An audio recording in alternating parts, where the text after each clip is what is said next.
এখন তওবা করবেন কিভাবে? আজকে অনেকেই বলছে হুজুর আমরা তওবা করছে, তওবা করতে হবে, কিন্তু তওবার শর্ত অনুযায়ী তওবা করতে হবে। ঠিক কিনা বলেন? তওবার শর্ত কি? মৌলিক শর্ত তিনটা। প্রথমত আপনি ভুলের জন্য, পাপের জন্য অনুতপ্ত, অনুশোচনা বোধ করবেন।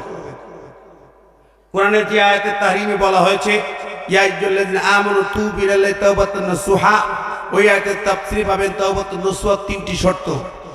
ওই পীর সাহেবের মতো ওয়াজ না যে নসুহা নামের মেয়ে লোকের মতো তওবা করে, এটা ভুয়া কথা। তওবার মূল তিনটি শর্ত।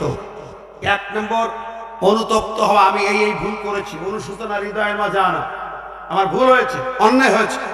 দুই নম্বর, ওই ভুল অন্যায় থেকে আল্লাহর কাছে ক্ষমা প্রার্থী, আল্লাহ আমি ক্ষমা চাচ্ছি আমার এই ভুলটা থেকে, পাপ থেকে। তিন নম্বর, ভবিষ্যতে এই ভুল আর এই পাপ করব না, এই মর্মে অঙ্গীকার করা।